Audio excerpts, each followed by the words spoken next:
اعوذ باللہ من الشیطان الرجیم بسم اللہ الرحمن الرحیم۔ عزیزان من، آج جون 1968 کی 30 تاریخ ہے۔ درس قرآن کریم کا آغاز سورہ الشعراء کی آیت 123 سے ہو رہا ہے، 26 اور 123۔ آپ کو یاد ہوگا کہ سابقہ آیات سے انبیاء سابقہ علیہم السلام کی داستانیں شروع ہو رہی ہیں۔ حضرت نوح علیہ السلام کا قصہ پہلے آیا ہے، اور اب قوم نوح کے بعد جو دوسری قوم سامنے آتی ہے وہ قوم عاد ہے۔ حضرت ہود علیہ السلام ان کی طرف مبعوث ہوئے تھے، تو اس آیت سے آگے ان کی داستان چلتی ہے۔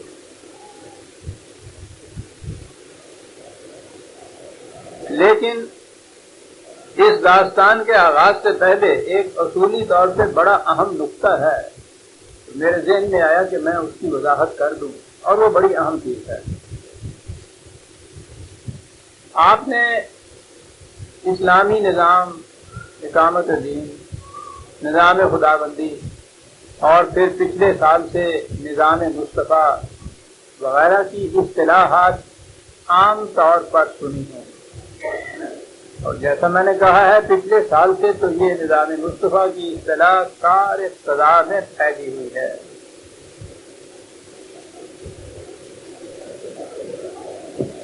لیکن آپ نے دیکھا کہ کسی نے بھی آج تک یہ بتایا ہے کہ یہ اس سے مفہوم کیا ہے، ہوتا کیا ہے، یہ ہے کیا چیز۔ اگر یہ جدوجہد ہے کہ نظام مصطفیٰ قائم کر کے رہیں گے، تو کیسے معلوم ہو کہ اب قائم ہو گیا ہے یا نہیں ابھی ہوا؟ اگر یہ کہا جائے کہ ہم تو پورا من بھر کے گیہوں لیں گے تو وہ 40 سیر کا پتہ ہوتا ہے، اور توڑنے سے معلوم ہو جاتا ہے کہ ابھی پوری ہوئی یا نہیں ہوئی۔ کسی شے کے متعلق اگر اس کو ڈیفائن نہ کیا جائے تو وہ مبہم رہتی ہے، امبیگوس رہتی ہے۔ اور ان حضرات کی تکنیک یہ ہے کہ ہمیشہ ان چیزوں کو انڈیفائنڈ اور مبہم رکھا جائے، تاکہ یہ گرفتی نہ ہو۔ جب وہ کہیں کہ ہو گیا ہے تو مان لیجئے ہو گیا ہے، وہ کہیں ابھی نہیں ہوا ہے تو پھر ابھی نہیں ہوا ہے۔ وہ سٹینڈرڈ کیا ہے، معیار کیا ہے، ماپ کیا ہے، جس سے پتہ چلے کہ ہو گیا ہے یا نہیں ہو گیا؟ کسی کے ذہن میں یہ چیز ہے صاحب کہ یہ ہوتا کیا ہے؟ تو میں نے مناسب سمجھا کہ یہ اسی سلسلے کی ایک کڑی ہے۔ حالانکہ ذہن میں بظاہر یہ آئے گا کہ بات تو ہو رہی ہے انبیاء سابقہ علیہ السلام کے قصوں کی، داستانوں کی، تذکار جلیلہ کی، تو اس میں یہ نظام والی بات کہاں سے آ گئی؟ نظام والی بات تو آتی یہیں سے ہے۔ نظام کا لفظ تو قرآن کریم میں نہیں ہے۔ قرآن کریم میں اس کے لیے لفظ الدین ہے، دین جسے کہتے ہیں۔ اور الدین کے متعلق قرآن میں یہ ہے کہ یہ دین خدا کا دیا ہوا ہے، کسی نبی کا خود وضع کردہ یہ دین نہیں ہے، کسی نبی کا دین نہیں، کسی رسول کا دین نہیں، خدا کا دین جو ان انبیاء نے پہنچایا اور انہیں عملاً متشکل کر کے دکھایا۔ خدا کا دین جو ان حضرات نے آگے پہنچایا ہے، تو قرآن نے اسے ہمیشہ دین اللہ کہا ہے، خدا کا دین۔ تو اگر اس کا ترجمہ نظام ہے ہمارے ہاں جو یہ کہتے ہیں، تو پھر تو وہ نظام خداوندی صرف ہو سکتا ہے، کسی نبی کی طرف اسے منسوب نہیں کیا جا سکتا، وہ کسی نبی کا دین نہیں ہوتا۔ جیسے قرآن کریم رسول اللہ صلی اللہ علیہ وسلم کی کتاب نہیں ہے، وہ کتاب اللہ ہے۔ حضور نے کتاب اللہ کو دوسرے انسانوں تک پہنچایا ہے۔ اسی طرح سے جسے آپ الدین یا دین، اور اگر اس کا ترجمہ آپ نظام کرتے ہیں تو وہ صرف خدا کا ہے، کسی رسول کا نہیں ہے۔ رسولوں نے اسے پہنچایا ہے، اس اعتبار سے اس کی نسبت کسی رسول کی طرف کرنی ہی غلط ہے، نہیں کرنی چاہیے۔ تو الدین ہے جو قرآن نے کہا ہے۔ الدین کے متعلق بھی یہ نہیں ہے کہ وہ نبی اکرم صلی اللہ علیہ وسلم ہی کو دیا گیا تھا، اور حضور ہی نے آگے پہنچایا۔ قرآن کہتا ہے کہ جب سے یہ سلسلہ رشد و ہدایت آسمانی شروع ہوا، ہر نبی کو یہی دین دیا گیا، اس نے یہی دین ہے جو آگے پہنچایا۔ یہ بڑی اہم چیز ہے۔ قرآن کریم کی سند موجود ہے 42/13 شرع لکم من الدین ما وصی بہ نوحا والذی اوحینا الیک۔ اے نوع انسانی، اے جماعت مومنین، یہ جو الدین ہے جس کا راستہ تمہیں دکھایا جا رہا ہے، یہ وہی ہے کہ جو ہم نے نوح کی طرف وحی کیا، اور اے رسول جسے تمہاری طرف وحی کیا جاتا ہے۔ سب سے پہلا نبی جو ہے قرآن کی روح سے، اس کا نام دیا، سب سے آخری نبی کا نام دیا، اور درمیان میں کہا کہ ما وصینا بہ ابراہیم و موسیٰ و عیسیٰ، درمیان کے چند انبیاء کا بھی نام لیا۔ ان سب کی طرف یہ دین آیا تھا۔ ان سے کہا یہ گیا تھا ان اقیم الدین، کہا یہ گیا تھا کہ اس دین کو قائم کرو، اس کو اسٹیبلش کرو، جو خدا کی طرف سے دین دیا گیا تھا۔ ولا تتفرقوا فیہ، اور اس میں تفرقہ نہ پیدا کرنا، اختلاف نہ پیدا کرنا۔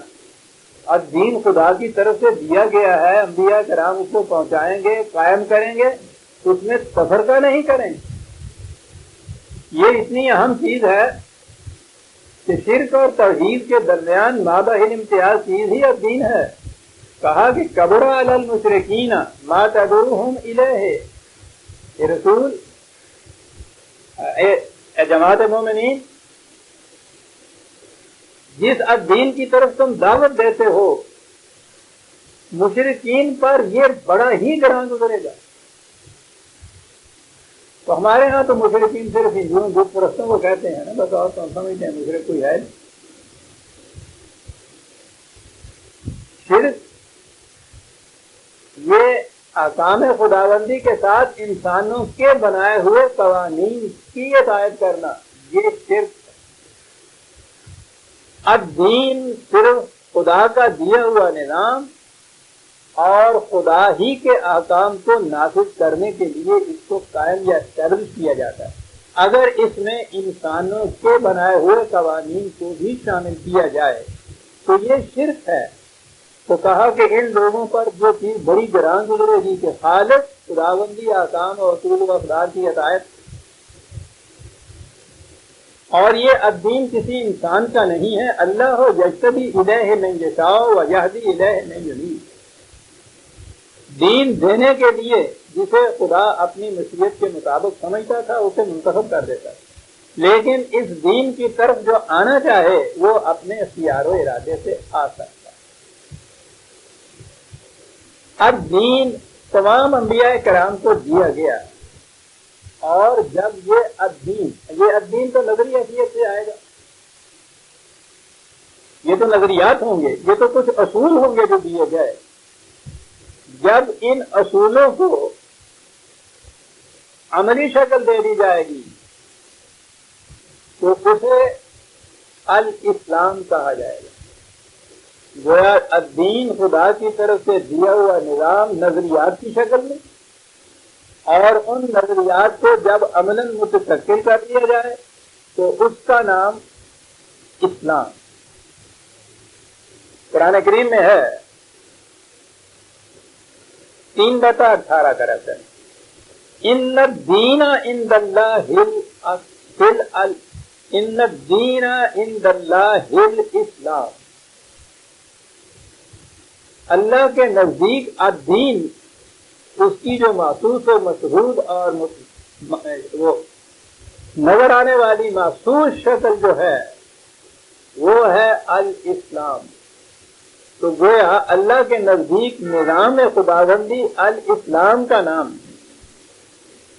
وہ تمام انبیاء کرام کو ایک ہی تھا جو اصولاً دیا گیا تھا، وَمَا اخْتَلَفَ الَّذِينَ أُوتُوا الْكِتَابَ إِلَّا مِن بَعْدِ مَا جَاءَهُمُ الْعِلْمُ بَغْيًا بَيْنَهُمْ، یہ ان انبیاء کے بعد ان کے نام لیوا ان کی امتیں تھیں جو محض ایک دوسرے سے بڑھ جانے کے لیے آپس میں ایک دوسرے پر چڑھ دوڑنے کے لیے انہوں نے اس میں تفرقہ پیدا کیا، اور یہ اختلافات جو دیکھتے ہو ایک ہی نبی کے نام لیواؤں کے درمیان، یہ ان کا اپنا پیدا کرتا ہے۔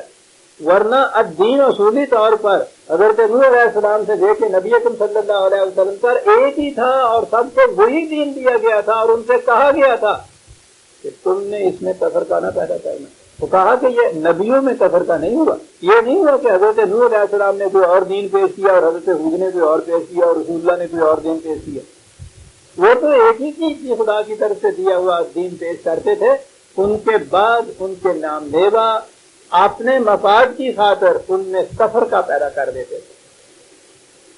گویا اگر کسی نظام میں کسی امت میں الدین کے نام لیواؤں کے درمیان تفرقہ ہے تو وہ سمجھ لیجئے کہ الاسلام نہیں ہے، الدین نہیں ہے۔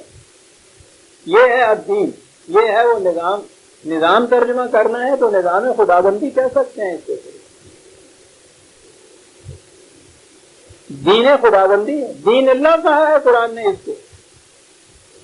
اور دوسری جگہ ہے اسی سورہ آل عمران 3/84، بلکہ 82 ہے پہلے، افا غیر دین اللہ یبغون، تو کیا یہ لوگ اللہ کے دین کے سوا کسی اور دین یا نظام کو طلب کرتے ہیں، اس کو تلاش کرتے ہیں، اس کو اختیار کرنا چاہتے ہیں؟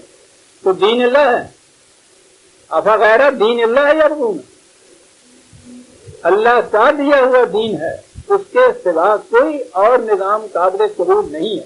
وَمَن يَبْتَغِ، یہ 84 آیت ہے، وَمَن يَبْتَغِ غَيْرَ الْإِسْلَامِ دِينًا فَلَن يُقْبَلَ مِنْهُ، الاسلام نام ہے الدین کے اصولوں کو عملاً متشکل کرنے۔ کہا کہ جو کوئی اس کے سوا کوئی اور نظام چاہے گا قائم کرے گا تو خدا کے ہاں وہ قابل قبول نہیں ہے۔ یہاں جو میں بنیادی اصولی بات کہہ رہا تھا، اور یہ بڑی اہم ہے، اسے یاد رکھیے کہ الدین تمام انبیاء کرام کو ایک ہی تھا، یعنی اس کے اصول، اس کے احکام، اس کے اجزاء وہ یکساں تھے، شروع سے لے کے آخر تک وہی دیے جا رہے تھے، غیر متبدل تھے۔ ان میں کسی نبی کے بعد انسانی آمیزشیں ہو جاتی تھی، کبھی وہ حوادث ارضی و سماوی کے تحت مٹ جاتا تھا، باقی نہیں رہتا تھا، دوسرا نبی آتا تھا، وہی اصول دین کے جو تھے پھر وہ پیش کر دیتا تھا۔ دین پر عمل اپنے اپنے زمانے کے تقاضوں کے مطابق ہوتا تھا۔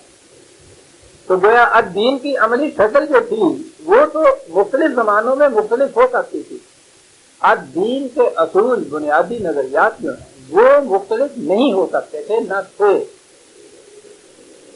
اب الدین کہاں سے معلوم کیا جائے؟ اب یہیں سے بات آگئی جہاں سے میں نے کہا تھا کہ بڑی اہم چیز ہے جو آج سامنے میں پہلے پیش کر رہا ہوں۔ حضرات انبیاء کرام اسلام کی جو داستانیں پیش کی گئی ہیں وہ تاریخی واقعات کی حیثیت سے تو پیش نہیں کی گئی، یہ کوئی تاریخ کی کتاب تو ہے نہیں قرآن، یہ تو الدین ہی کی کتاب ہے۔ الدین ہی کی مختلف گوشے، مختلف زاویے، مختلف شکلیں، توسیعات سے، وضاحتوں سے، تشریحات سے ایک ہی چیز ہے جو وہ پیش کیا جاتا ہے، الدین۔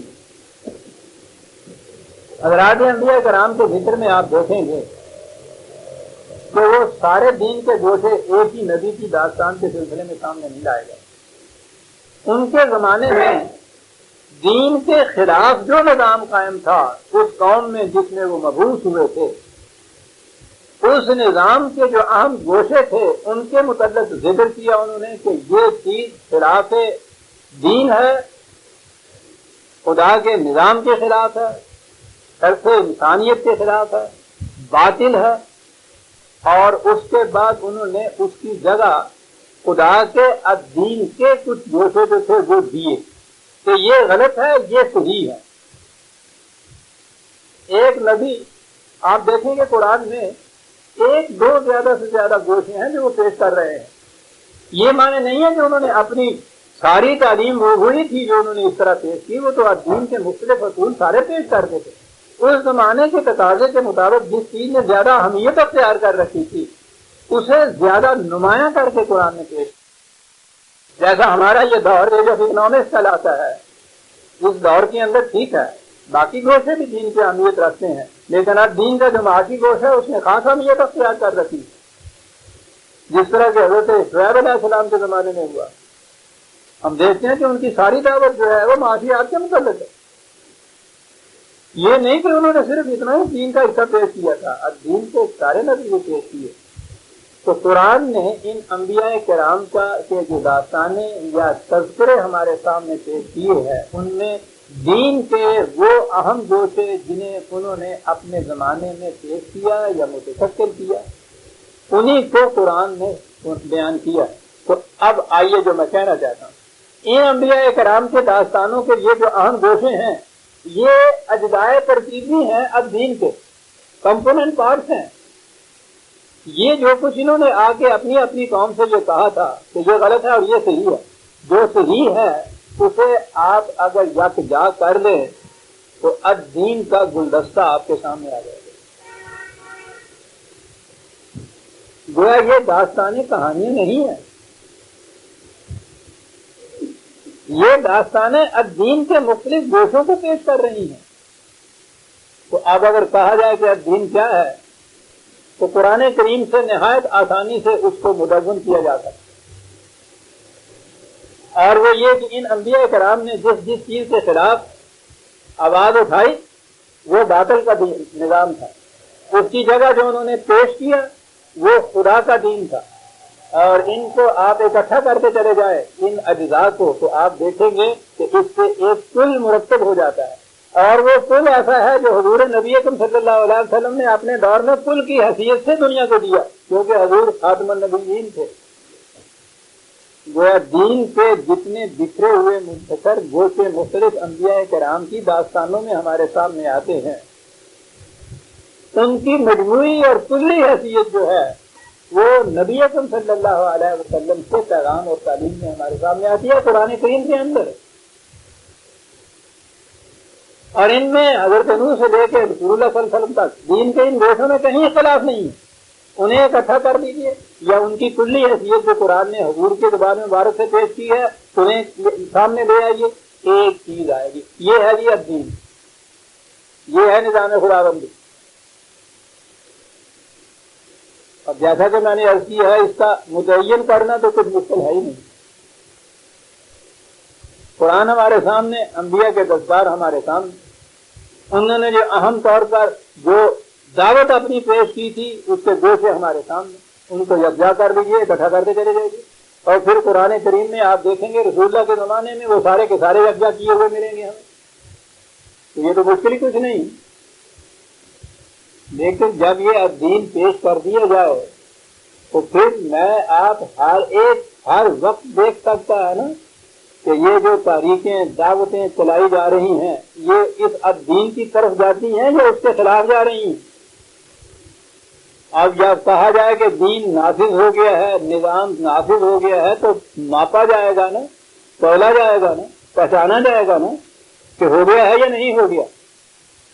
کسی کے کہنے کی تو بات نہیں ہوگی نا کہ وہ کہیں نہیں ہوا تو نہیں ہوا، وہ کہتے ہو گیا ہے اور ہو گیا ہے.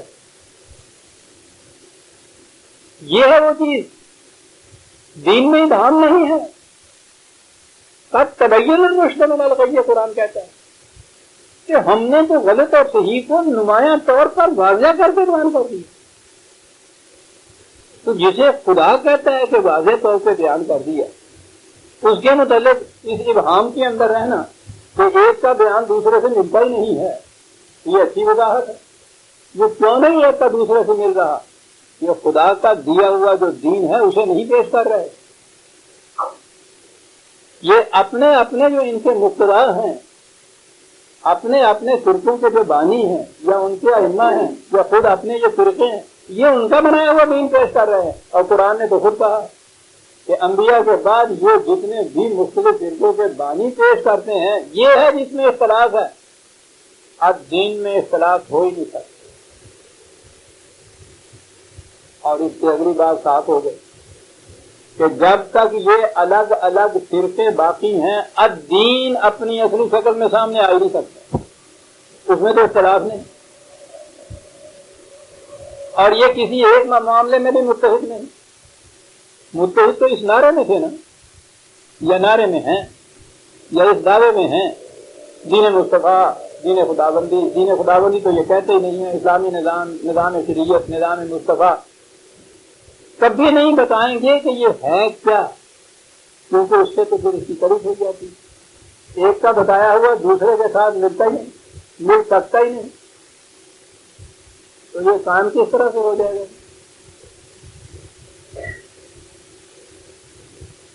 یہ الدین تو ایک کلی زندگی کو محیط ہے، ساری زندگی کو. یہاں تو آپ کو معلوم ہے کہ پچھلے سال رمضان شریف میں جب یہ تاریخ بڑے زوروں پر تھی، نظام مصطفیٰ کے حاصل کرنے کی تاریخ زوروں پہ، ان کے یہ دائیوں میں سے دو مذہبی دنیا کے اندر دو بڑے بڑے اہم، ہم جنہوں کہتے ہیں پنجابی کی ستون، مفتی محمود صاحب، مولانا نورانی صاحب. یہیں گلبرگ میں سید ظہور الہی صاحب کی کوٹھی پر افطار تھا رمضان کے زمانے میں. یہ عام خبریں کا ہے اسی زمانے میں. افطاری کی میز کے اوپر یہ ساری پارٹیاں بنی بیٹھی تھی، یہ بھی بیٹھے تھے، افطاری تو اکٹھی تھی، اس میں تو کوئی تفرقہ نہیں تھا کہ نماز کی مغرب کی نماز کی اذان ہو گئی، جلدی جلدی انہوں نے کلی کی، کلی میں بھی تفرقہ نہیں. مفتی صاحب اپنے ٹولے کو لے کے اسی لان میں ایک طرف کھڑے ہو گئے، نورانی صاحب اسی اپنے ٹولے کو لے کے اسی لان میں دوسری طرف کھڑے ہوئے. نظام مصطفیٰ کے قائم کرنے کے دائیوں کی کیفیت یہ کہ وہ دونوں جو ہیں اہم ستون اس کے، وہ نماز میں اکٹھے نہیں ہیں، وہ الگ اپنی پڑھ رہے ہیں، وہ اپنی پڑھ رہے ہیں، اور پڑھ چکنے کے بعد کھانا رکھا گیا، دونوں اکٹھے میز پہ. تو آپ دیکھ لیے نا کہ اکٹھے کس بات سے ہوتی ہے اور اختلاف کا ہے. اور یہ بات کوئی ڈھکی چھپی نہیں. مولانا نورانی صاحب کا ایک بیان شائع ہوا، ان کے اپنے پرچے، اہل سنت پرچہ ان کا کراچی سے نکلتا ہے، ان کے فرقے کا. یہ بریلوی یا رضائیہ فرقہ جسے کہتے ہیں نا، یہ ان کا ہے. اور مفتی صاحب جو ہیں یہ دیوبندی ہیں، اور دونوں حنفی ہیں. یعنی اسلام تو ایک طرف رہا، دونوں کا ایک ہے. امام ابو حنیفہ علیہ الرحمہ کے دونوں ان کے متبع ہیں، حنفی ہیں دونوں. اور ان حنفیوں کی یہ کیفیت ہے، یعنی شیعہ و سنی کا سوال نہیں ہے، اہل حدیث اور حنفیوں کا سوال نہیں ہے. حنفیوں میں ہی ایک دیوبند شہر ہے، ایک بریلی شہر ہے. ان دونوں میں کیفیت یہ ہے کہ افطاری اور کھانے میں تو اکٹھے ہیں، نماز دونوں الگ پڑھتے ہیں حنفی. انہوں نے یہ بیان شائع کیا، بڑا دلچسپ. کہنے لگے کہ ہم جنرل ضیاء الحق صاحب سے ملنے کے لیے گئے، میرے ساتھ ان کے سیکرٹری تھے مولانا عبدالستار نیازی، وہ بھی تھے، اور ایک اور صاحب بھی تھے، گواہ بھی موجود. کہا کہ جرنیل صاحب نے مجھ سے کہا کہ نورانی صاحب مجھے یہ معلوم کر کے بڑی خوشی ہوئی کہ آپ دین مذہب کے معاملے میں بڑے سادہ برس واقع ہیں، وسط قلبی ہے آپ کی، آپ لوگ نماز کے معاملے میں تفرقہ نہیں کرتے، جو بھی امام ہو اس کے پیچھے نماز پڑھ لیتے ہیں. یہ بڑی خوشائند بات ہے. نورانی صاحب نے اپنے بیان میں کہا کہ میں نے اسی وقت کہا کہ جرنیل صاحب آپ کو کسی نے غلط خبر دی اور آپ اس مغالطے میں نہ رہی. ہم اور ان سب چیزوں کے پیچھے نماز پڑھ رہے. کہا یہ تو کوئی شے نہیں ہے. کعبے کا امام جب آئے تھے تو وہ چونکہ ہمارے فرقے سے متعلق نہیں تھے، ہم نے تو ان کے پیچھے نماز نہیں پڑھی. ہم تو مکے میں جا کے بھی ان کے پیچھے نماز نہیں پڑھتے. اور جن لوگوں نے ان کے پیچھے جہاں نماز پڑھ لی تھی، ہم نے بعد میں فتویٰ دیا تھا کہ وہ اپنی نمازیں دہرائیں تھے. تو معاف رکھیے گا، آپ کو کسی نے غلط خبر پہنچائی ہے. اور سارے متحد ہیں نظام مصطفیٰ قائم کرنے کے لیے. وہ کیوں ہے؟ اس لیے کہ اسے مبہم رکھا گیا، اسے واضح نہیں کیا گیا کہ ہے کیا. اس وضاحت میں کم از کم اتنی تو بات آتی نا کہ ایک امام کے پیچھے سب نماز پڑھیں گے تو وہ تو ہر نماز میں پتہ چل جاتا ہے کہ یہ تو مکے کے امام کے پیچھے بھی سارے اکٹھے ہو کے نہیں پڑیں گے.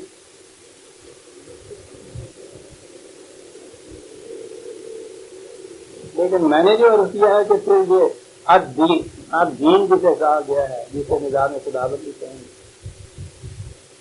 اس کا متعین کر دینا مشکل ہی نہیں. وہ قرآن میں اس کے سارے اجزاء، اس کے سارے حصے، وہ سارے گوشے دیے ہوئے ہیں، ان کو یکجا کر دیجیے. الدین متعین شکل میں آپ کے سامنے آ جائے. لیکن سب سے بڑی بنیادی بات تو یہ کہ ان کے ہاں جو قرآن کا نام لے وہ مرتد، ملحد، بے دین ہے. اس لیے نہیں کہ وہ واقعی مرتد ہے، اس لیے انہیں پتا ہے کہ اگر لوگ اس پہ آ گئے کہ صاحب قرآن کو معیار بنا لیجیے اور دین کا، تو یہ جتنا کھٹرا گیا وہ سب ختم ہو گیا. زندگی کے اور شعبے تو ایک طرف رہے. میں پوچھتا ہوں کہ نظام مصطفی سے ہی جو یہ کہہ رہے ہیں، نظام مصطفی کے ماننے والے جو ہیں وہ نمازیں مختلف الگ الگ پڑھیں.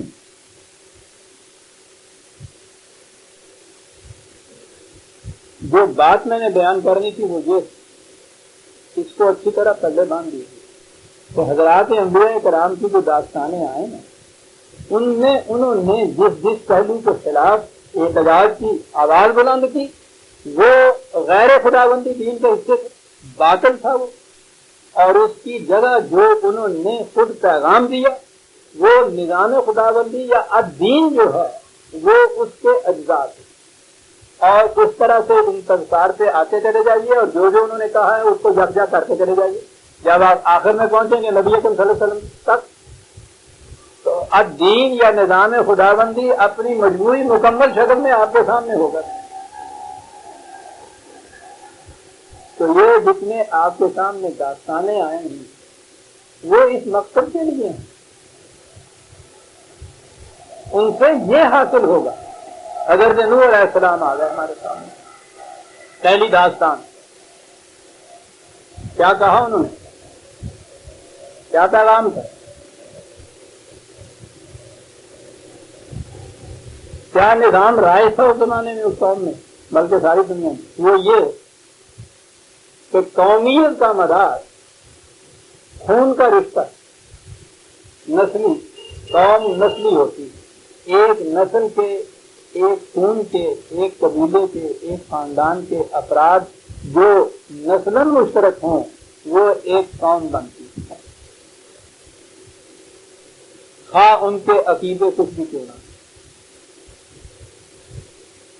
ان کا تصور یہی تھا کہ اگر تو نوح اور ان کے بیٹے ایک قوم کے ساتھ، اللہ تعالیٰ نے سب سے پہلے اس کے خلاف یہ کہا کہ نوح یہ تصور غلط ہے ان کا. باپ اور بیٹا بھی اگر ایک نظریے کے حامل نہیں ہیں تو وہ ایک قوم کے فرد نہیں ہیں. قوم نسل کے اشتراک سے نہیں بنتی، دین کے اشتراک سے بنتی ہے. نوح سے کہہ دیا کہ تیرا بیٹا تیرے اہل میں سے نہیں ہے.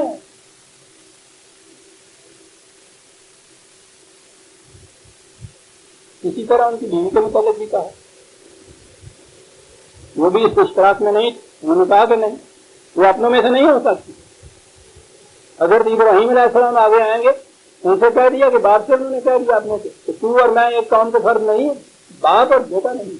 یہاں بیٹا اور باپ نہیں ہے حضرت ابراہیم، وہاں باپ اور بیٹا نہیں ہے. حضرت لوط کی بیوی کے متعلق بھی یہی ہے اسلام. اور اس کے بعد چلتے آئیے مجموعی شکل میں نبی اکرم صلی اللہ علیہ وسلم کے زمانے میں یہ بات آئے گی. والد تو حضور کے پہلے فوت ہو چکے، حقیقی چچا یہ بات ابو لہب، یہ ابو لہب جس کا نام اتنا بڑا دشمن اسلام نظر آتا ہے، وہ چچا اپنا داماد ابو لہب اور عزیز ترین دین میں اشتراک نہیں ہے نہ صرف یہ کہ اس قوم کے فرق نہیں ہے، دشمنوں کے ساتھ کے اندر کریں. اور حبش کا بلال، نہ وطن وہ، نہ نسل وہ، نہ رنگ وہ، نہ زبان وہ، روم کا سہیل، فارس کا سلمان، یہ اکٹھے ہو کے ایک قوم، اور اپنے حقیقی چچا اور داماد یہ دوسری قوم. تو الدین یا نظام خداوندی جسے آپ کہیے، اسلامی نظام کہیے، اس کا پہلا گوشہ ہمارے سامنے یہ آیا کہ قومیت کا مدار رنگ، نسل، زبان، وطن کا اشتراک نہیں، آئیڈیالوجی، نظریہ یا ایمان کا اشتراک. ہو گئی نا بات صاحب؟ جہاں قومیت اس معیار کے خلاف کسی اور اشتراک سے بنے گی، وہ الدین کے خلاف بات ہوگی، وہاں نظام خداوندی نہیں آ سکتی. دوسری بات حضرت نبی علیہ السلام نے کیا بیان کی؟ انہوں نے کہا تھا طبقاتی کشمکش، کہ یہ چھوٹے درجے کے لوگ، یہ سنجڑے سے، یہ نوچی سے، حجام سے، یہ محنتی، یہ مزدور، یہ محنت کش، اور جاگیردار اور ریاستوں والے اور امیر آدمی اور چودھری، ان میں مساوات ہو سکتی ہے. یہ تھا جو اس زمانے میں مروج تھا نظام. اس کے خلاف حضرت نبی علیہ السلام نے آواز اٹھائی. نکاح یہ قطن غلط ہے. کسب و محنت جو ہے اس کا تعلق معاش سے ہے. مساوات کی بنیاد انسانیت. ہر انسانی بچہ نئے انسان ہونے کی بنا پہ یکساں والی وہ تقریم ہے. اس لیے یہ دولت کے معیار کے مطابق جو طبقاتی کشمکش یکسر دین خداوندی کے خلاف ہے. انہوں نے باتیرا ہی چاہا کہ اس میں کچھ مفاہمت کی شکل نکل آئے. انہوں نے کہا کہ دین میں مفاہمت ہو ہی نہیں سکتی. وہ بڑے بڑے جاگیردار، بڑے بڑے امیر، ملا جسے قرآن کہتا، کوٹیاں بھری ہوئی ان کی، چودھری، یہ اس زمانے کی چودراہٹ یا جاگیردار یا ریاست اندازہ ہی نہیں ہم کر سکتے. آج بھی گاؤں کے اندر جو گاؤں کا چودھری ہوتا ہے، پوچھو نہیں وہ کیا ہوتا ہے. اس زمانے کے یہ لوگ، انہوں نے کہا کہ انہیں ذرا ہم سے الگ رکھیے، یا کم از کم یہی ہو کہ ہم چار بھائی بیٹھیں گے، نیندے بیٹھیں، ہم تمہارے ساتھ آ جاتے ہیں. بڑی تقویت تھی یہ. آپ نے کہا کہ دین سودا بازی کا نام نہیں ہے. میری نگاہوں میں ان میں سے ایک مومن تم سب سے زیادہ قیمتی اور بھاری ہے. میں تمہاری خاطر انہیں نہیں دھتکار سکتا. نہیں آنا چاہتے تو مت آؤ. مجھے ان چھوٹے سکھوں کی ضرورت نہیں ہے. دین کا دوسرا گول طبقاتی کشمکش اور یہ امتیاز باطل کا نظام ہے، اور دین خداوندی یا نظام خداوندی میں مساوات انسانیت. مدارج کا معیار اس میں کردار اور اخلاق. لکل درجات مما عمل، اور ان اکرمکم عند اللہ اتقاکم. جو سب سے زیادہ ان فرائض کا پابند ہے، اخلاق میں بلند، وہ سب سے زیادہ معلوم تسلیم ہے. سوال یہ نہیں ہے کہ وہ محنت کش ہے کہ تمہارے یہاں کا ایک بڑا آدمی. سوال میں آج یہ نہیں. تو دین کے دو گوشے تو حضرت نوح علیہ السلام کے قصے میں ہمارے سامنے آ گئے. کیا یہ آج سے 6000 سال پہلے کی داستان ہے کہ یا آج کے متعلق یہ بات ہے؟ دین ابدی ہے. اس کو نافذ کرنے کے طریق جو ہیں وہ بدل کرتے. تو پہلے نبی کی داستان میں جو بات آئی تھی وہ آپ کے سامنے آ گئی. یوں چلیے گا اب آگے، اور یوں ہم ان پھولوں کو یکجا کرتے چلے جائیں گے، اور آپ دیکھیں گے آخر میں جا کے کتنا حسین و مزین گلدستہ بنتا ہے.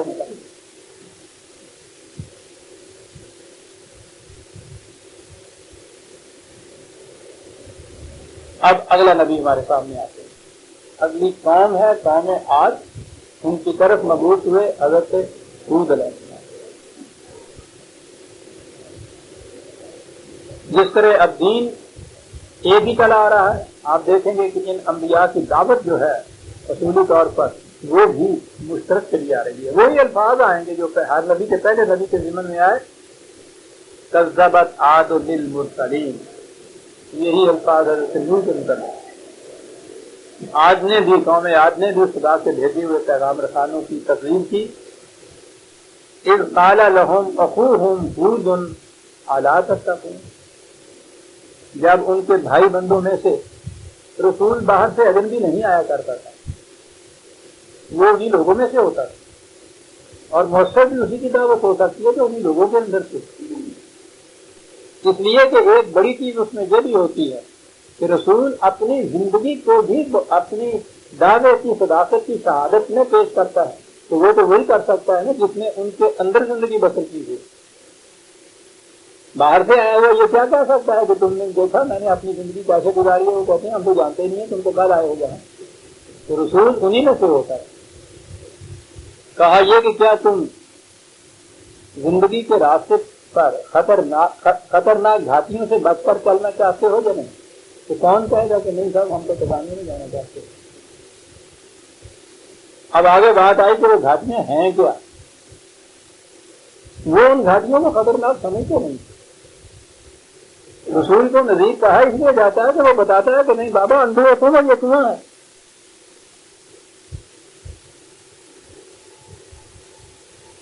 کہا انی لکم رسول امین، میں خدا کا بھیجا ہوا پیغامبر اور تمہارے لیے امن کا پیغام لایا. خطرات سے بچ جاؤ گے اگر میری بات تم نے مانی. فاتقوا اللہ واطیعون، وہی بات جو حضرت نوح کے ضمن میں آپ دیکھ رہے ہیں نا، یہی الفاظ ہیں ان آیات کے جو ابھی ابھی پہلے گزری ہیں. قوانین خداوندی کی نگہداشت کرو لیکن انفرادی طور پر نہیں، ایک نظام کی حیثیت سے. اور اس نظام کا سب سے پہلا مرکز میں ہوں، کیونکہ میں ہی دعوت دے رہا ہوں، میں ہی اسے متشکل کر رہا ہوں. اس لیے احکام خداوندی کی اطاعت جو ہے وہ میرے تھرو ہے. اس نظام کے مرکز کی حیثیت سے میں بھی تمہیں باتیں کہہ رہا ہوں. یہ ہے نظام کی عملی شکل. ایک امت، ایک سربراہ، مرکزی اتھارٹی جسے میں مرکزی ملت کہتا ہوں اور جس کے خلاف اتنی دہائی مچائی جاتی ہے. ایک مرکز، ایک سینٹرل اتھارٹی، وہ ایک جماعت ہو، ایک کیبنٹ ہو، ایک مجلس مشاورت ہو، ایک فرد ہو، جیسا آپ کا نیچا ہے مقرر کر دیجیے، لیکن اس کو سینٹرل اتھارٹی کہا جائے گا. ایک سینٹرل اتھارٹی وہ خدا کے احکام کی اطاعت کرائے، وہ ہے نظام خداوندی، اسے کہتے ہیں عدل. اور اگلی بات وہی جو ہر نبی کہتا وما اسألکم علیہ من اجر، اس کے سلے میں میں تم سے کوئی معاوضہ نہیں مانگتا. یہ بھی دین کے جانے سے جھوٹ ہے کہ اس کے سلے میں اپنی ذات کے لیے قوم سے کوئی معاوضہ نہ مانگے. لیکن جیسا میں نے کہا تھا کہ دل بے مدعا یہ تو شاعری ہے، سواری نہیں ہے. اس کا خیال پیدا نہ ہو، خیال پیدا ہوتا ہے. ان اجریہ الا علی رب العالمین، یہ جس نظام کے لیے میں یہ سب کچھ کر رہا ہوں نظام خداوندی کا، اس کا صلہ اس کا اجر وہاں سے ملے گا. تم سے نہیں مانگتا میں کچھ. نہ چونکہ ان آیات کی تشریح پہلے حضرت نوح علیہ السلام کی داستان کے ضمن میں کر چکا ہوں، اس لیے اب زیادہ وضاحت کی ضرورت نہیں ہے. میں ان کا مفہوم پیش کرتے ہوئے آگے چلا جاؤں. اب آگے بتایا ہے کہ اس قوم کی کیفیت کیا ہے. دل میں یہ آتا ہے کہ اس زمانے میں، یعنی یہ اگر یہی جو آج کل کی تاریخ جہاں تک پہنچی ہے اسے دیکھیں تو کم از کم کوئی 5-6 ہزار سال پہلے کی بات ہے یہ.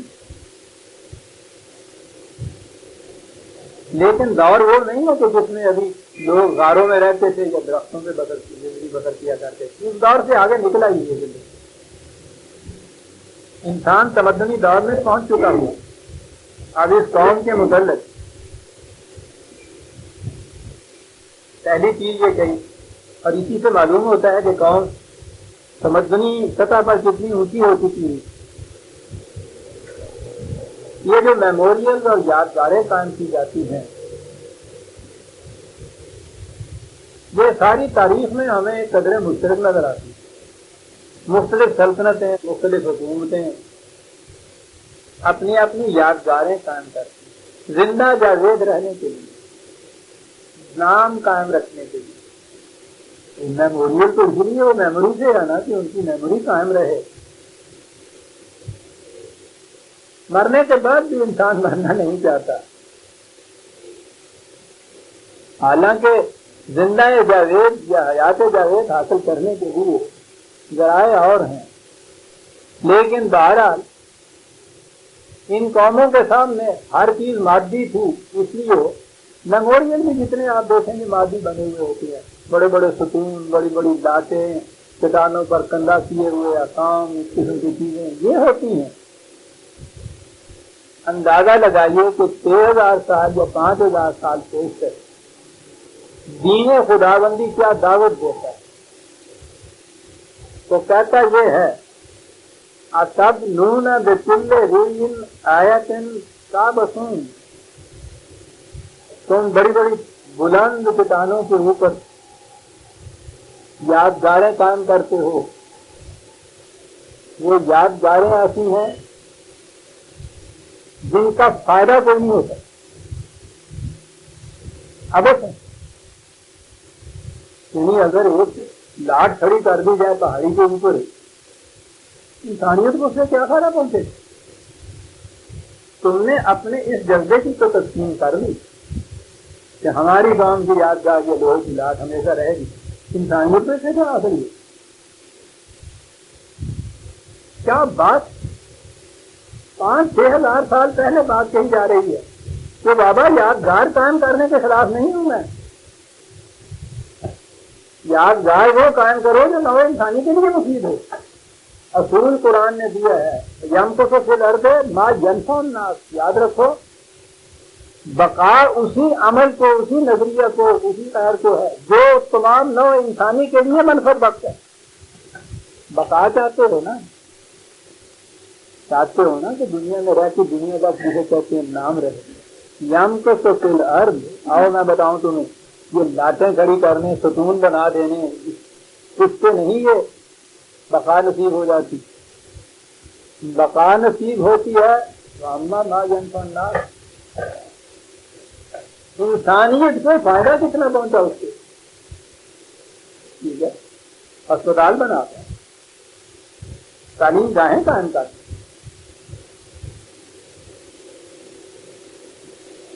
بے کسوں اور لاوارثوں کے لیے پناہ گاہیں بناتا ہے، نوع انسانی کی منفعت کی چیزیں بنا جاتی۔ یادگار قائم کرنی ہے تو یوں یادگاریں قائم کرو، یہ یادگاریں کہ اپنے جذبات کی تسکین ہو جائے، اتنا روپیہ قوم کا اس کے اوپر درد کر دو تم، اور فائدہ اس کو پچھڑاؤ۔ فائدہ کیا ہو تو مستقل طور پہ ڈنگ لگ جاتا ہے قوم کو، اس کی مرمت اور نگہداشت میں۔ تو گویا اگلی چیز یہ آئی کہ یادگاریں جو ہیں ان کے خلاف نہیں ہے آپ کی، یادگار وہ کہ ما ینفع الناس، جو نوع انسانی کے لیے منفعت بخش ہے۔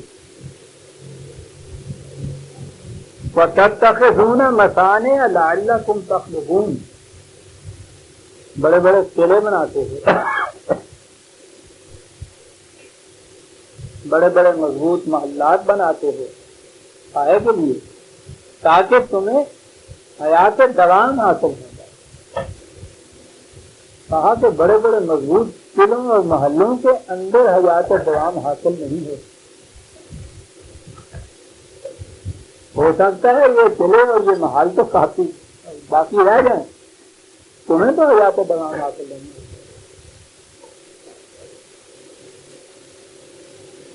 فرد کو حیات دوام حسن عمل سے حاصل ہوگی، قوم کو حیات دوام اس سے حاصل ہوئی کہ ما ینفع الناس، وہ انسانیت کی منفعت کے لیے کیا کام کرتی ہے، وہ حکومت، وہ مملکت، وہ قوم، کہا اس طرح سے حیات دوام حاصل ہوتی ہے کہ بڑے بڑے محلات اور بڑے بڑے قلعے بنانے سے نہیں ہوگا۔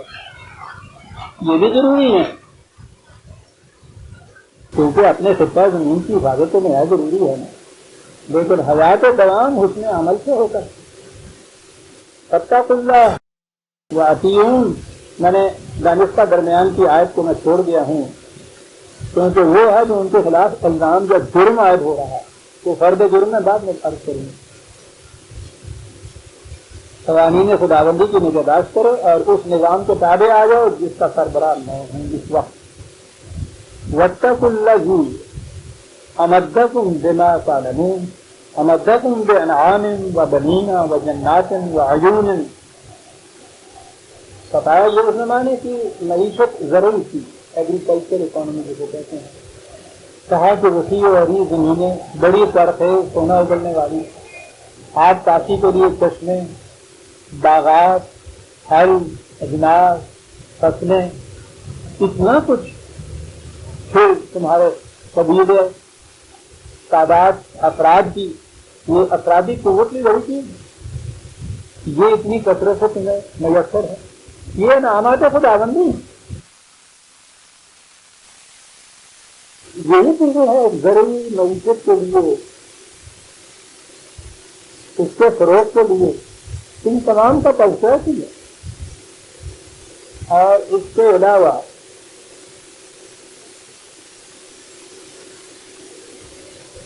میں نے کہا ہے کہ بات آج سے قریب یوں ہی سمجھیے کہ آج 5000 سال سے پہلے کی بات ہو رہی ہے. ذہن میں تو ہمارے ایسا آتا ہے کہ اس زمانے میں لوگ بہت ویسی سے ہوتے تھے، جنگلوں میں رہا کرتے تھے، پتوں سے اپنا بدن ڈھانپ لیتے تھے. تاریخ کو ری رائٹ کرنا پڑے گا آپ کو، اور اب ری رائٹ ہو رہی ہے. نیا استقاط تاریخ کا ریسرچ ہو رہی ہے، اس میں بتایا جا رہا ہے کہ یہ غلط ہے. بڑے متمدن زمانے گزر چکے ہیں اس سے پہلے، اور قرآن کی شہادت ملا بسل ہے.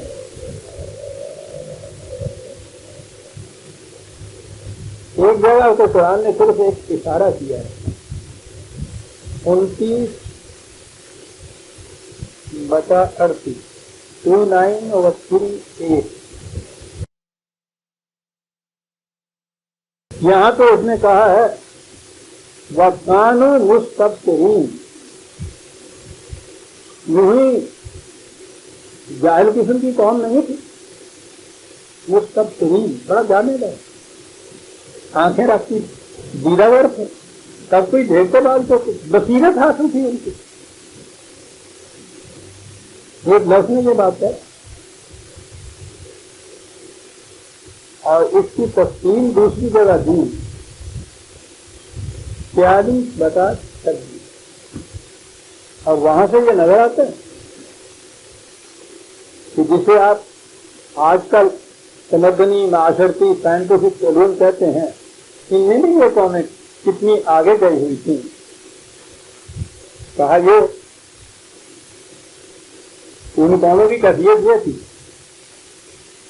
قرآن کے جو مخاطبین اول تھے ان کو یہ مخاطب کر کے کہا گیا ہے وَلَقَدْ مَكَّنَّاهُمْ فِي مَاءٍ مَكَّنَّاكُمْ فِيهِ. جتنا تمکن حاصل انہیں تھا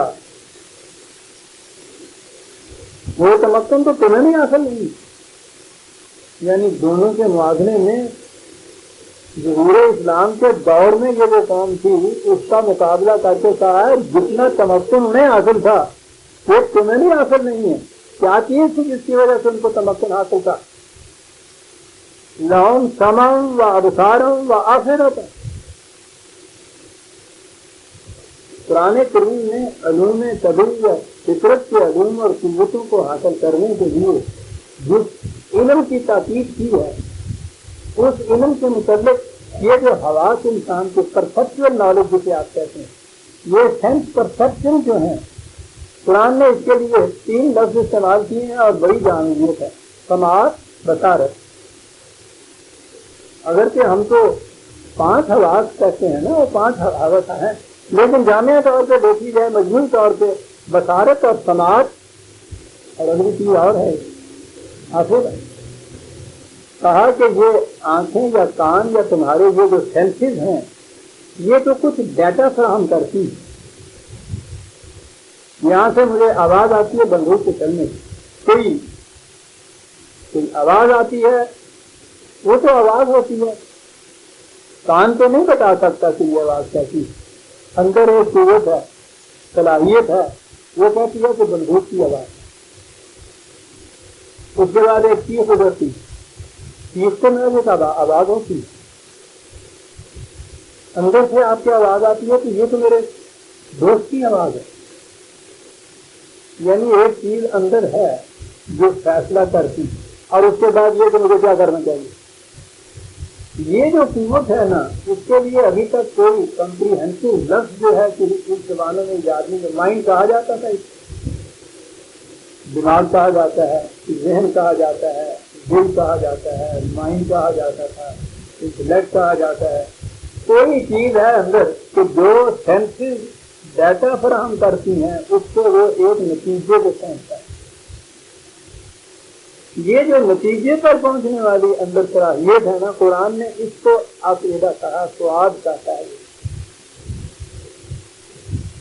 یہاں میں اتنا ہی کہوں, جب میں اس نظام پہ آؤں گا تو وہاں تشریح کروں گا کہ یہ سواد اور قلب جو ہے اس میں فرق کیا ہے. کہا کہ وہ قوم ایسی تھی کہ ان سے زیادہ انہیں تمکن حاصل, پرسیپچوئل نالج بڑا حاصل تھا ان کو. کسی بھی نہ کہا نا کہ بڑے بڑے قلعے بناتی تھی, بڑے بڑے مضبوط محل بناتے تھے, یادگاریں بڑی عجیب و غریب قائم کرتے تھے. تو اتنے بڑے ہوئے تھے وہ لوگ ادون فطرت کے اندر. یہ وہ قوم ہے. اب اس کے بعد اس قوم کے متعلق اس کی طرف یہ رسول آتا ہے, انہیں کہتا ہے کہ تمہارا نظام باطل کا نظام ہے. اس آیت کے اگلے الفاظ جو ہیں وہ میں ذرا ٹھہر کے بیان کروں گا, آپ اسے نوٹ کر لیجیے گا اور کوئی نشانی رکھ لیجیے گا کہ اس وقت سامنے لے آئیں. یہ تو نقشہ کھینچا اس قوم کا کہ ان کی حالت تمدنی معاشرت کی اقتصادی حالت کیا تھی. میں سمجھتا ہوں کہ آج کی اچھی سے اچھی ترقی یافتہ قوم ڈیولپ نیشن جو ہے اس کو بھی لیں گے تو یہی کچھ آپ کہیں گے اس سے متعلق. اب آتا ہے وہ ان کے سیاسی اور معاشرتی نظام کی طرف, انسانیت کی طرف. کہا ان کی کیفیت کیا تھی. اب آئیے جی وہ آیت 130 جو ہے 26 اور 130 جو میں درمیان میں چھوڑ گیا. کہا تمہارا نظام سیاسی حکومت کا نظام جو ہے وَإِذَا بَطَشْتُمْ جَبَّارِينَ, جو کمزور تمہارے ہاتھ میں آ جاتا ہے اس کی ہڈیاں توڑ کے رکھ دیتے. 4 لفظوں میں جرمات کیا. یہ دولت, یہ ثروت, یہ خوشحالی, یہ فارغ البالی, یہ نمایاں خدابندی دی اس لیے تھی کہ نو انسان کی منصب کو کام آئے. تمہاری حالت یہ ہے کہ ان کی بنا پہ جو قوت تمہیں حاصل ہوتی ہے وہ قوت کس بات میں استعمال کرتے ہو. جو کمزور تمہارے ہاتھیں چڑھ جاتا ہے, جب بارہویں کا ترجمہ ہے ہڈیاں توڑ دینے والی, جو کپلینس لگاتے ہیں نا اس طرح سے اور اس میں کچھ جکڑ کے باندھ دیتے ہیں, اس کو جبر کہتے ہیں. پھر میں یہ عرض کر دوں کہ اگر تو وہ ٹوٹی ہوئی ہڈی کو جوڑنے کے لیے کپلینس لگائی جائے, وہی جو جبر ہے وہ اصلاح کے لیے ہوتا ہے. اس اعتبار سے خدا کو الجبار کہا گیا, ٹوٹی ہوئی ہڈیوں کا جوڑنے والا. اور اسی سے اگر کسی کی پوری سلامت ہڈیاں توڑ دی جائیں, کہا اس کو بھی جبری جاتا ہے, کہا جاتا ہے. قوت ہے ایک وہی قوت ہے کہ جو ٹوٹی ہوئی ہڈیوں کو جوڑنے میں استعمال ہوتی ہے, وہی قوت ہے جو اچھی بڑی ہڈی کو توڑنے میں استعمال ہوتی ہے. قوت مضمون نہیں ہے, قوت کا استعمال نہیں. وہ فیصلہ کرتا ہے کہ وہ قابل حمد و ستائش ہے, مذمت کے قابل ہے. کہا تمہاری کیفیت یہ ہے کہ وہ کچھ ملا, اس سے تمہیں کچھ قوت حاصل ہوئی, تو اس قوت کو تم استعمال اس طرح کرتے ہو کہ جو کمزور تمہارے ہتھے چڑھ جاتا ہے تو ان کو اس کو کچل کے رکھ دیتے, وہ ہڈیاں توڑ کے رکھ دیتے. اب یہ چیز آئی باطل کے نظام, نظام کو جو قوت حاصل ہو وہ پھر غریبوں, کمزوروں, ناتوانوں, بے کسوں, بے بسوں کی ہڈیاں توڑنے کے لیے وہ کام میں لائے. یہ تو ہو گیا حکمران طبقہ. قرآن ہے عزیزان من, وہ باقی قوم کو بھی بخشتا نہیں. بڑے لطیف پر آئے میں بات آئی. اور پھر وہ تصریف آیات کو یاد رکھیے, ایک ہی مقام پہ نہیں ایک چیز کو لینا, مختلف مقامات میں جو کچھ کہا گیا ہے ان سب کو یکجا کیجیے. یہاں تو کہا ان کے حکمران کرتے تھے, کہ تمہارا سیاسی نظام یا حکومت کا نظام یہ ہے. باقی وہ قوم، اب دیکھیے کتنی بڑی اہم بات قرآن کہہ رہی ہے. قوم اگر صحیح آنکھیں رکھتی ہے، صحیح راستے سے ہے، تو وہ اس قسم کے غلط نظام قائم کرنے والے حکمرانوں کو الگ کر کے رکھ دے. قرآن قوم کی اس ذمہ داری سے قسم کوشی نہیں کرتی. دیکھیے وہ قوم کو کیا مجرم قرار دیتا ہے. 11/59 11/5/9 ان دونوں کو ملائیے گا آیتوں سے. حکمران تک کا اذا بطشتم جبارین، قوم ان کی کہا کیفیت یہ ہے وَاتَّبَعُوا أَمْرَ كُلِّ جَبَّارٍ عَنِيدٍ، وہ اس قسم کا وہ ہڈیاں توڑنے والا جو طبقہ حکمران تھا، قوم ساری اس کے پیچھے پیچھے چلی جا رہی تھی. کوئی یہ نہیں کرتی تھی کہ آگے بڑھ کے ان کا ہاتھ روک دے تو کیا کر رہے ہو تم. تو قوم اس جرم میں برابر کی شریک ہو گئی. بچے نہیں مواخذہ ہے روز حشر سے. قاتل اگر رقیب ہے تو تم گواہ ہو. گواہ کیا. اور یہاں ایک سیاست کا اہم نقطہ آ گیا قرآن کے لیے کہ ہو سکتا ہے کہ کسی وقت اس قسم کا طبقہ اپنے ہاتھ میں حکومت کی بات بولے جو اس طرح کا جو ظلم کرے. قوم کا یہ حق ہے کہ ان کو روک دے. تو قوم کا جرم قرآن یہ قرار دے رہا ہے کیونکہ وہ تباہ پوری قوم ہو رہی ہے نا. کہا ان کا یہ جرم تھا برسر اقتدار طبقوں پہ، اور تمہاری کیفیت وہ تھی کہ بجائے اس کے کہ تم ان کو روکتے اس کو تم کے ساتھ پیچھے پیچھے چلے جا رہے. تو ساری قوم ہی اس جرم کے اندر شروع ہو گئی نہیں. اور اس کے بعد کہا حضرت ہود نے انہیں کہ انی اخاف علیکم عذاب یوم عظیم. یاد رکھو میری آنکھیں دیکھ رہی ہیں کہ کس قسم کی تباہی تم پر آنے والی ہے.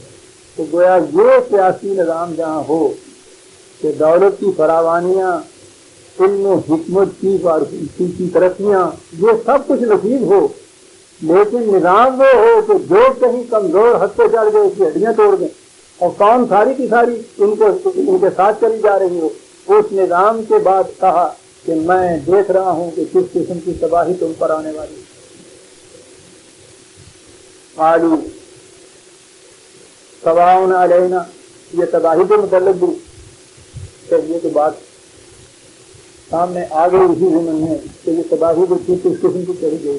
اسی دفعہ بھی میں نے یہ عرض کیا تھا کہ قرآن کریم جیسے عذاب کہتا ہے اس عذاب کی انتہائی شکل یہ ہوتی ہے وہ یہ ہے 11/57 ہے وَيَسْتَخْلِفُ رَبِّي قَوْمًا غَيْرَكُمْ. تباہی یہ ہوتی ہے کہ تمہاری جگہ ایک دوسری قوم آ جائے گی، حکومت اس کے ہاتھ میں آ جائے گی. جو استبدال قومی جو ہے یہ سب سے بڑا عذاب، سب سے بڑی تباہی ہے.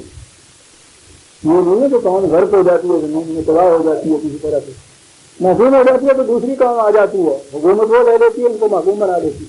جو کچھ یہ کرتے تھے غریبوں سے کمزوروں سے وہ ان کے ساتھ پھر یہ کچھ کرتی. انہوں نے یہ ان سے کہا کہ تمہارے نظام کا اس غلط نظام کے عواقب کو میں دیکھ رہا ہوں کہ کیسی تباہیاں تم پر آنے والی ہیں. قالوا سواء علینا وعزا ام لم تکن من الواعظین ان ھذا الا خلق الاولین. اور کہا جانے ہی دے، روز آگے وعظ کرتا رہتا، روز آگے نصیحتیں کرتا رہتا ہے. جان تانگ آ گئی ہماری تمہاری، مر جاؤ گے، تباہ ہو جاؤ گے، برباد ہو جاؤ گے. بڑا ہی نیا سنی کالی زبان والا، کبھی خیر کی گل نہ کی تھی. آگے تانگ آ گئے ایسی. باطل کے نظام والا ہر وائز سے تنگ آتا ہے، ہر نصیحت کرنے والے سے تنگ آتا ہے، وہ زبانیں کاٹ لیتا ہے. تنگ آ گئے تھے. خدا کے لیے بات دیا یہ جو تم کہہ رہے ہو کہ نئی بات ہے. ہم پرانے زمانے کی کہانیاں سب کچھ کہا کرتے تھے تو تمہیں وہی سنتا رہے. کیا بات، آج بھی یہی چلتا ہے. ٹھیک ہے وہ تباہ ہو گئے ہوں گے، انہوں نے کوئی تدبیر نہیں کی ہوگی اپنی حفاظت کی. ہم نہیں ہے زمان آنا گے موجودین. ٹھیک ہے ایسے لوگوں کو جن کی تم باتیں سنا رہے ہو ان کی تباہی آئی ہوگی، ہماری نہیں آ سکتی، ہم نے بڑے تقریر کر رکھی. قرآن نے کہا دوسری جگہ سے کہ تباہی ان مقامات سے آیا کرتی ہے من حیث لا تشعرون، جو تمہارے شعور میں بھی نہیں ہوتے. فَكَذَّبُوهُ فَأَهْلَكْنَاهُمْ إِنَّ فِي ذَلِكَ لَآيَةً وَمَا كَانَ أَكْثَرُهُم مُؤْمِنِينَ وَإِنَّ رَبَّكَ لَهُوَ الْعَزِيزُ الرَّحِيمُ. انہوں نے ایک نہ مانی، اپنی غلط روش سے چلتے گئے، بلاخر تباہی آئی، قوم کی جگہ دوسری قوم نے لے لی، ذلت اور رسوائیاں ان کے نصیب میں آئیں اس دنیا کے اندر. دیکھا انہوں نے کہ خدا کا قانون مسافات کتنی بڑی قوتوں کا مالک ہے، لیکن وہ قوت نہیں کہ جو ہڈیاں پکڑنے والی ہے، حکیم حکمت والی، ریزن سے، لاجک سے، ریشنلی وہ ان چیزوں کو کرتا ہے. میں نے کہا تھا کہ وہ جو آیت تھی اس کا باقی حصہ جو ہے وہ آپ سامنے لائیے. 43/26. عجیب بات ہے عزیزان مان، آج کی قوموں کو آپ دیکھیے، یورپ کی قومیں، ہم تو خیر کسی آزاد شمار میں نہیں ہیں. وہ قومیں جو اس قدر علم فضل میں، علوم طبعی میں، فطرت کے علوم میں اتنی اونچی گئی ہوئی ہیں کہ پکارے تو میرا نکو کافی کو در آسمان ہی پر داستی، وہ چاند اور مریخ تک کے لیے جا رہے ہیں، لیکن آنے والی تباہی کے ہاتھوں آج اس بری طرح سے چیخ رہے ہیں کہ ان کی سمجھ میں نہیں آتا کہ کریں کیا. سنیے قرآن کیا کہتا ہے. وَجَعَلْنَا لَهُمْ سَمْعًا وَأَبْصَارًا وَأَفْئِدَةً. یہ کہا نا کہ ان قوم کو جو سارا علوم طبیعی کی قوتیں حاصل کی، صلاحیتیں حاصل کی، بہت آگے تھی ان میں. فَمَا أَغْنَىٰ عَنْهُمْ سَمْعُهُمْ وَلَا أَبْصَارُهُمْ وَلَا أَفْئِدَتُهُمْ مِنْ شَيْءٍ إِذْ كَانُوا يَجْحَدُونَ بِآيَاتِ اللَّهِ. جب انہوں نے خدا کے قانون مقاصد عمل کی مخالفت کی تو ان کی سمع اور بصر، مفاد، انٹلیکٹ، ان کا علم، ان کی طبی قوت ان کے کسی کام نہ آ گئی، گھڑی کی گھڑی رہ گئے. تدبر کی سکون سے کام رہ نہیں سکتے. جہاں میں جس تمدن کی بنا سرمایہ داری ہے، تدبر کی سکون کا. اچھا قرآن کہتا ہے کہ یہ ساری چیزیں گھڑی کی گھڑی رہ گئی. خالص عقل اور انٹلیکٹ نہیں بچا سکتی انسان کو. یہ انسان کی صحیح نظام ہے کہ جو تباہیوں سے بچا سکتا ہے. وَحَاقَ بِهِمْ مَا كَانُوا بِهِ يَسْتَهْزِئُونَ.